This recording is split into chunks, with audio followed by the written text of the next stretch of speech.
Welcome to the Disassembled Podcast, a show where we deconstruct the media, rebuilding narratives to explain current events and predict future trends. As always, I'm your host, Travis Razor, and I have with me my perpetual co-host, John Schwartz. How are you doing today, John? I'm doing pretty superb. How are you, Travis? Well, we're doing just fine down here in the Crackpot rental. Oh, nice. It's looking like the clouds are blowing off and the storm is running away. Oh, we've got a heat advisory up until about 5 p.m. tonight, and I can tell you it's going to be a pretty normal day. I think it's a little overhyped. Maybe it's that global warming fever.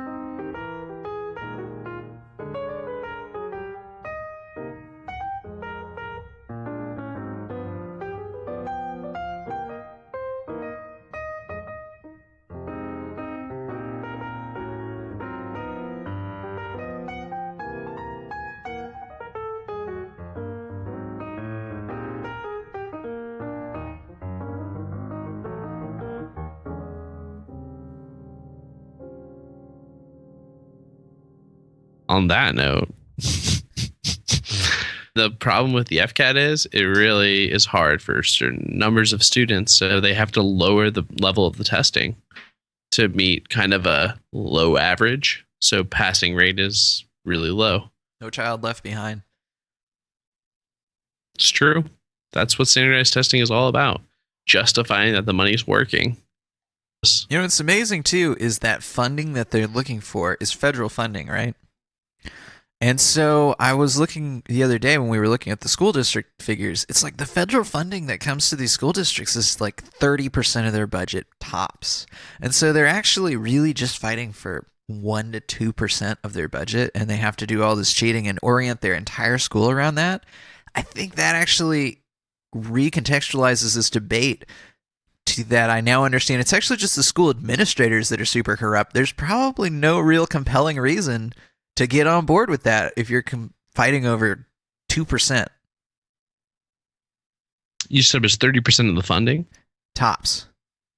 Oh, but on average, it's going to be a few percent. It's like, no, but I mean, okay, so you've got 65% of it covered by local property taxes, period, that you just can't. That's your money from the way that it works, and you can't change that. It's not like the school can change the property values or really change the taxation that much. That's state level. And then there's some funding like it's local level in Ohio, but well, it doesn't matter. The school has no power over property values.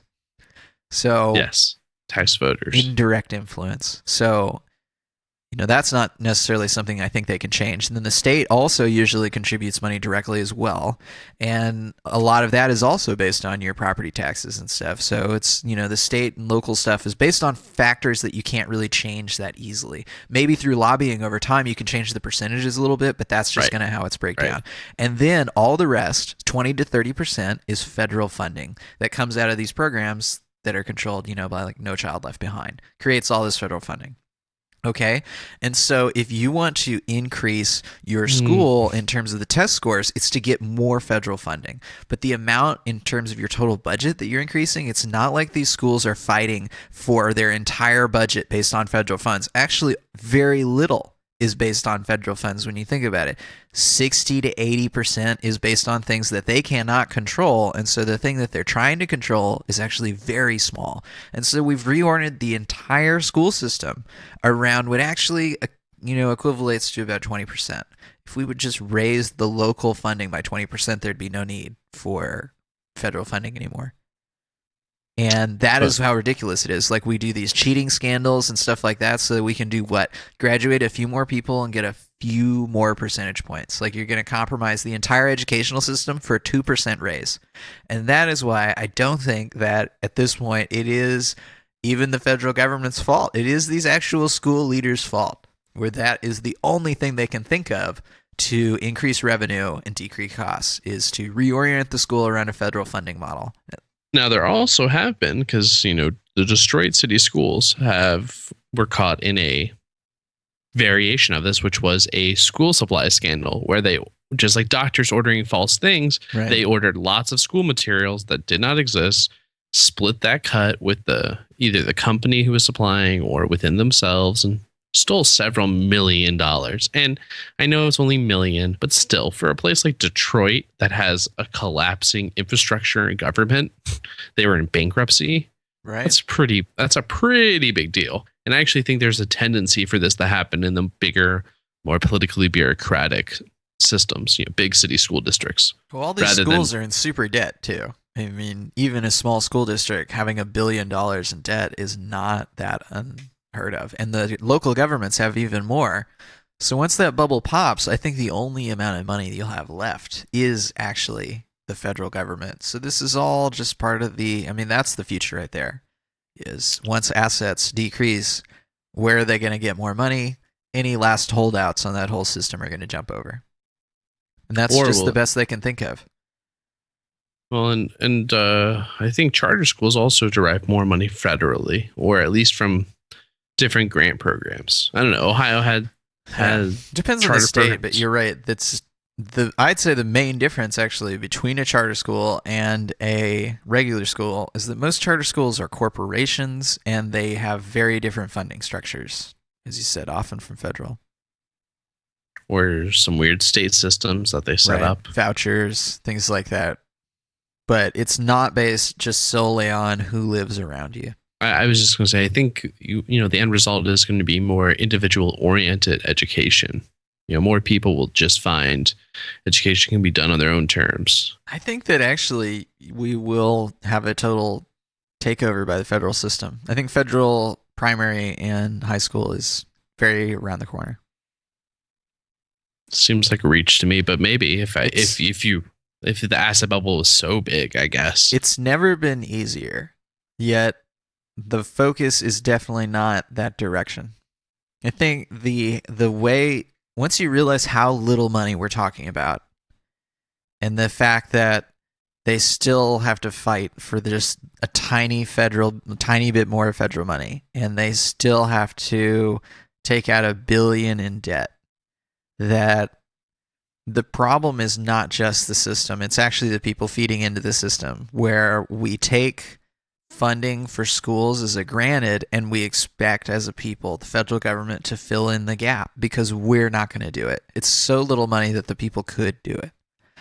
But instead, just like many other things, we're now deferring it to the federal system and hoping that someone that has more money somewhere else is going to pay for it. And that attitude is going to destroy the system. I think anybody who's going to get out of the system, they're going to get out anyway. True. It's the apathy will never have the numbers get that high because the apathy created this. Education as a function of someone else's problem never works out.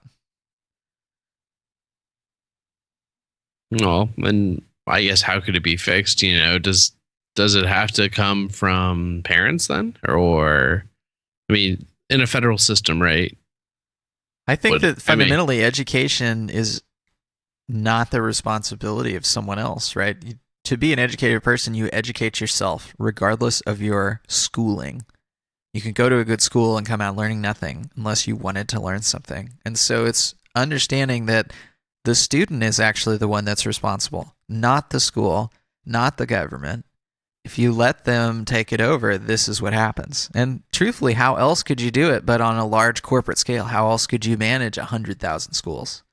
Millions of teachers and staff. It's not the worst implementation possible even. But this is what will happen if you let that be the person who takes responsibility. The parents, it's not really their responsibility either. You can't make the kid learn, but it is their responsibility to provide the right tools and environment to make that happen. It's not like the federal system is suddenly going to get a lot better because that's just the best you can do at that scale. If you want to hold 300 million people to the same standard of education, you're going to have to make some compromises. Right. Not as, never, you go back 100 years, what percentage of the population was in school? 200 years, 300 years. Well, you go back 200 years, and what percentage of the population even spoke the same language? Very few. 30%. Like you have the British people, which at the time was a lot more, and Irish people, and that's half half, 2/3, but everyone else no. And that group was very diverse. And you also had, I mean, you had way more regionalism then, more pronounced regionalism 200 years ago. Right. So things were different, you know. Certainly, I think that there was a point where religious education was a lot more important, and that works out to be a little bit better because at least then you have to have slightly less apathy than just make it someone else's problem. Since you're paying for it, you know, the parents are paying for the school usually when it's religious school, and so you're going to send it to one that's worth the money. And by looking into it just a little bit more and not having it be, oh, whatever is there, that I think just yielded better results. And then because people were taking money for it, they had a real vested interest in providing an education and the right environmental setting. Yeah. Now it's free, and like any free services, it's not that great. Well, and that's why you either have school districts that are just for your small town that's rich, or you have private schools. That's often been a response, right? Increase the resources per student. Yeah, that's always the response. So we need to turn more to the federal funding system and get more money into these schools. But if you can't change the social environment around the children, then how can you change them just by sending them to a better school? You won't. It's only part of the equation. Yeah. I mean, certainly you saw, I would say, a different echo of this during desegregation when the schools were reintegrated. And you had a lot of friction there that to anyone who was really observing should have realized was going to happen. And it still exists today, you know, racial tension in schools. It's not so much that we should have segregated schools, it's that forced integration doesn't actually work. The key there is when you force people to do something they probably don't want, it's probably not going to get easy. Right. Well, you know, once we had this this forced integration and things like that, which was probably, you know, getting rid of that was a good idea, but they didn't think it through enough because then immediately it caused this school population and funding issue, which we're still dealing with today, which never allowed us to even approach the racial issue. Because now we're just, how can we even pay for schools? Because it turns out, even if you're not racist in the schools, the entire world is racist. Yep. It just doesn't work that way. By making people go to school together, that's not enough. Well, and it clearly wasn't. I mean, I'm going to use Memphis because it's a great example of it. Memphis has one of the most privatized school regions in the U.S. Right. It was a large part due to the 1970s. In the 1970s, private schools were started up all over the place. And what ended up happening was there was about, you know, there's like 3 tiers of schooling. There were the city schools, the suburban schools, and the private schools. Not all were good, but it broke them apart. And now that there's the 5 regional absorbed mega district or whatever it is, the whole county, all that will do is drive people either into the private or into other counties.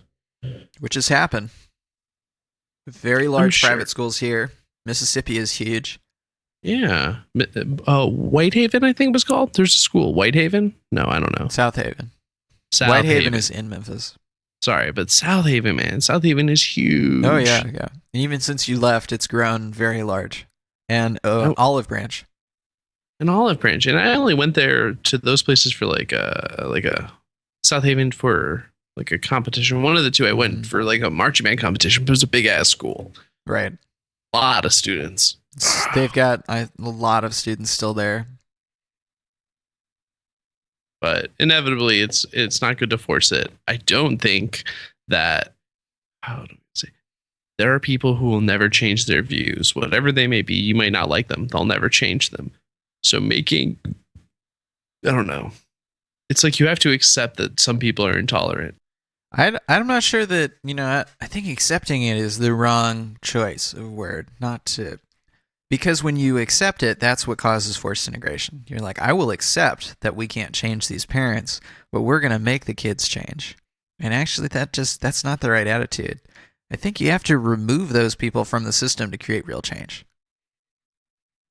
right? You want to create a school that's no longer based on racial bias, but all of your students have a racial bias, which means they spread that bias to each other. And even though the point of the school is for you to educate them to no longer have this racial bias, you are now one voice in an entire school of voices that are the opposite.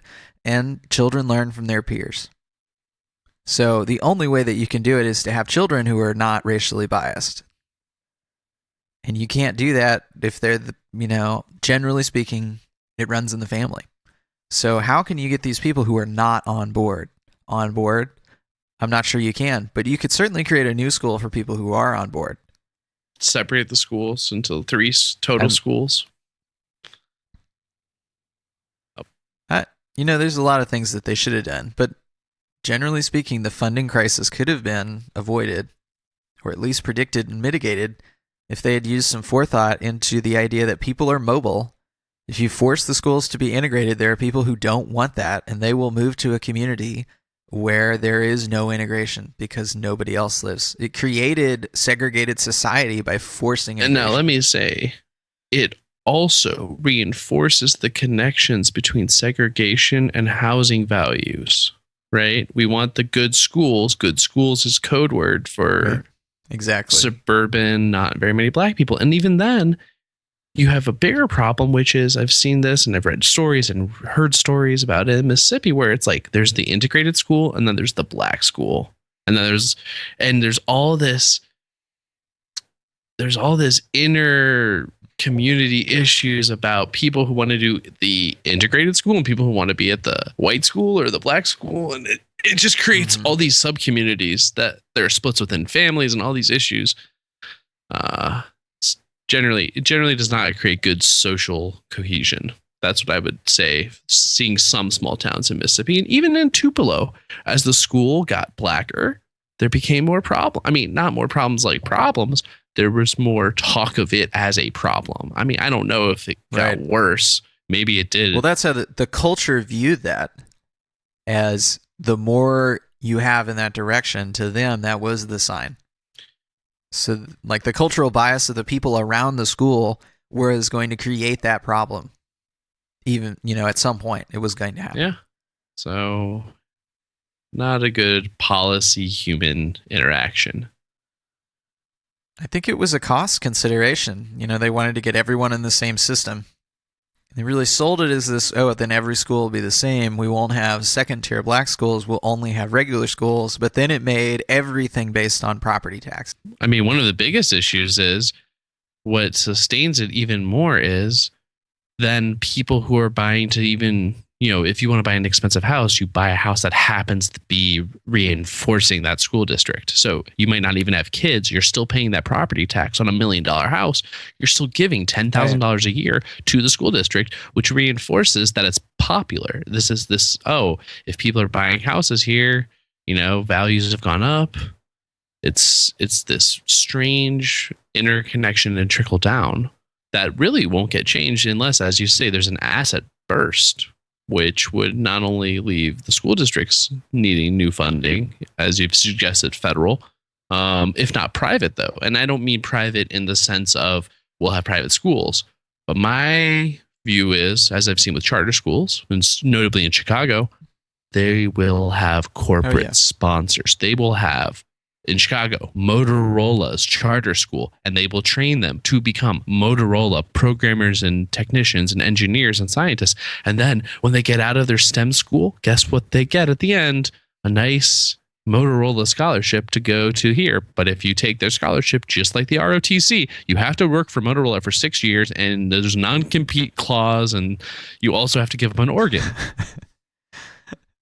That was a bit extreme with the organ, but my point is there will be the same way that politics has become corporatized for a need to scale up and become grandiose. Schools left without funding will seek out corporate sponsorship or GoFundMe's even. I don't know. It could become strange. Do you think that's a bad thing? I don't think it's bad, because what it does is it recouples the economics of companies with the education of the public. So if we really want to talk about a huge problem, we've hit upon a few conversations. It's education has decoupled from Well, work I'd actually really skills. say though that's because it is. I mean, education is like a platonic form. It is in itself education. It is not something seeking application. That is skills acquisition. They're two very different activities. So if you're going to become an educated person, those skills are generally applied. Right? Going to high school and learning how to read Yes, English really, it's really true. well is not the same as going to high school and learning how to become a mechanic. True. Very true. Perhaps maybe Well, no, I education, think there should be that's the both. I problem though, think right? It's we, why did all these people go to college? yeah, Why are they in the for-profit universities? It's this attempt to actually gain skills. That way they can apply skills to a job. But then they get to college and college teaches them education, not skills. And they've eliminated different all the vocational tracks. schools, and a lot of trades are much harder to get into. So I think it's actually this big shift where you have corporations that legitimately want people who are not educated but skilled, and they're willing to build schools to do it because it's cheaper to do that than to train them. And they don't need an educated person to do the drone job. They Interesting. need a skilled person. So you're going to overall see the average level of educational participation go down, but then the skills go up. So we'll really be a very autistic society. Or perhaps let me rephrase this. I've seen the Israel is very big into, as we've talked about once or twice, using autistic students to be sort of precision or really skilled individuals within the military or tech Well, companies as we've or discussed before, education cannot be forced. So even if you go to college, it's not guaranteed you're going to come out educated. And so what most of these people have done is they've come out broke and in debt. And so it's actually not going to change anything. You're just going to reduce the amount of student debt because now people will have skills and they won't have to go to college. so they can spend more in the future. It's very Yeah. commerce I mean, driven. almost everything that I do in my job, I have a degree. You have to get a degree to work in my you don't have to get one, but now at this point it really helps. I think because there's so many people. In the past, you didn't even need one. You could pretty much learn everything you needed at high school level. And I'd still even say that today. Almost everything I do could have been done at a high school level, and anything that's not, you could have learned by the time you got to be my age. So there was no need for me to go to school unless Well, my focus was education. And go and work for Motorola as an engineer. They could probably teach you everything you need to become this whatever engineer by the time you're 18.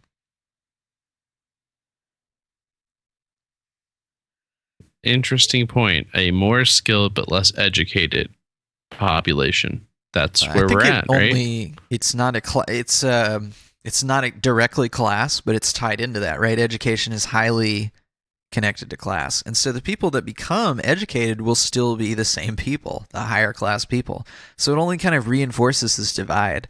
Where what we're saying is, you've got a pyramid in our society. The people at the bottom are really trying hard to not be in the bottom anymore and to get skills, but that only puts them into debt. So rather than creating this negative cycle in our society, let's just make them skilled and let's just us stay educated and in charge. It somewhat ironically reinforces the system by accepting it. Yeah. That's but it also goes back to the fact that so much of education is credentialing. You need X for a That's job. precisely You what's wrong need with it, right? Is we use this. education as credentials. But if it's Yes. vocational, then those credentials actually mean something because an educational credential means very little. It implies things, but a vocational certificate that you actually can do something, that has much more value. And that's what's kind of happened. I mean, at least there's an education bubble. Right. It's been contracting, right?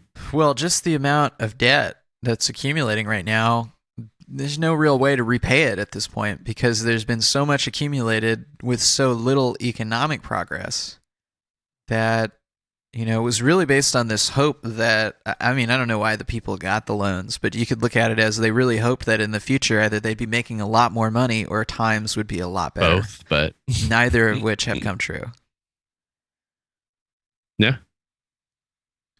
But it's I'm sure the banks are happy to some extent. I think that it's a huge, I mean, right now you have a funding system for schools that exists based on public bonds. And so that's kind of the tool that you have, the instrument you have as a school to raise funds outside of your normal system. Well, once they all become corporate, then the much broader range of corporate financing will become available. I think you're going to have schools. You see this all the time at the university level, right? Where schools become large hoarders of real estate and assets and equities because they have All their the involvement in all these different Ivy companies League, all over the years. Ivy League, yeah. And I think that you're going to push that down into high schools and primary schools where the schools are going to be around. They're going to have their own Just like the corporate British, level financing. Exactly. they'll be around. And it'll go back and forth. You'll have a new wave of public schools formed once you have the complete takeover of corporate schools. So, Because there will be people who will be fed up with it, wanting an education. no, they'll form. They'll have this silly idea, education for all.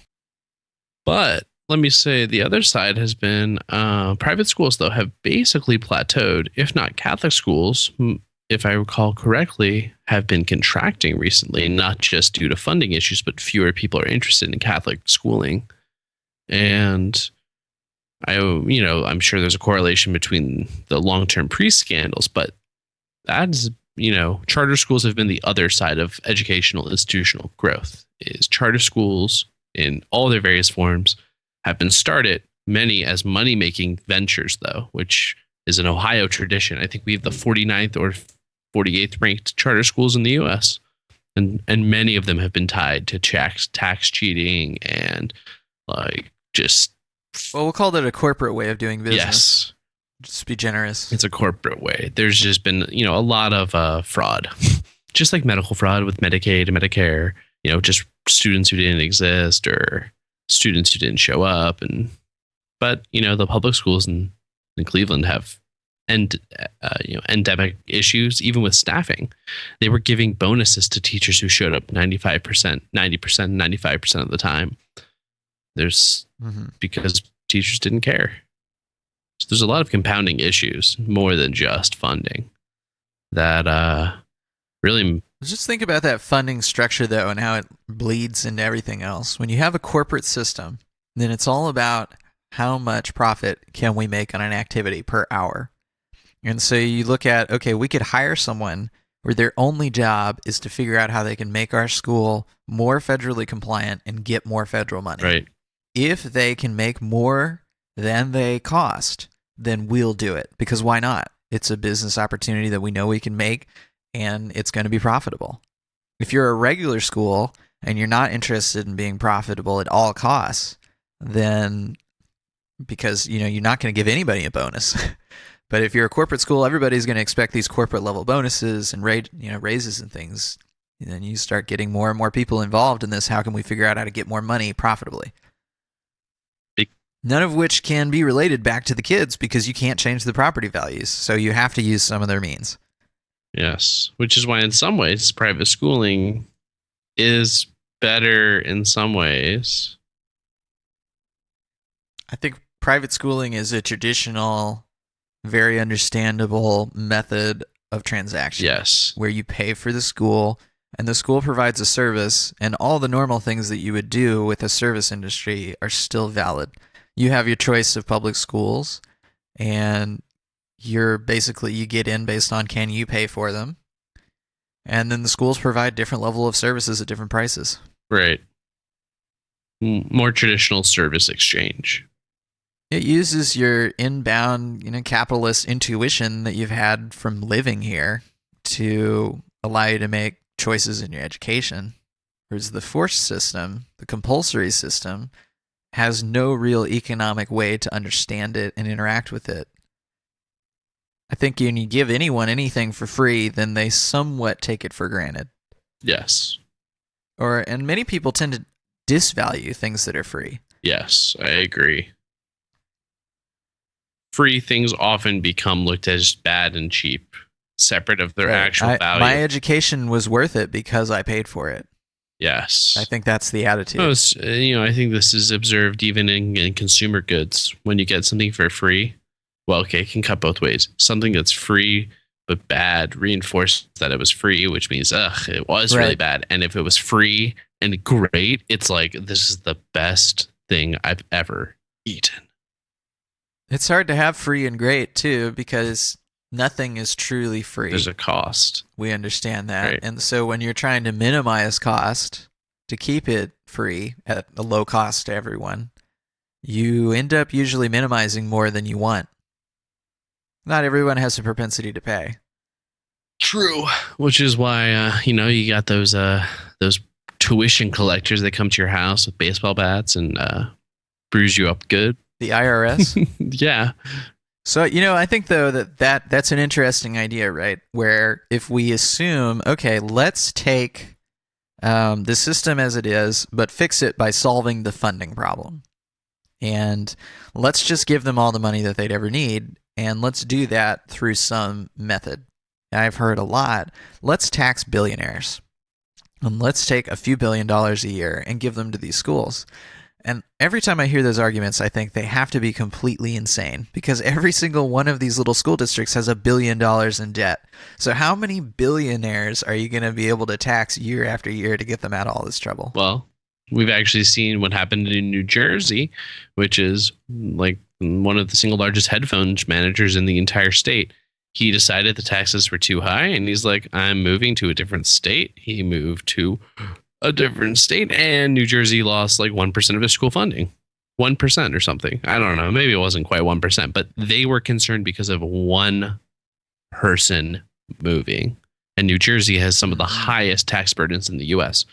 Some of the best ranked schools, but it comes at a very high taxation rate. And lots of people have complained about New Jersey's taxes relative to services for a long time.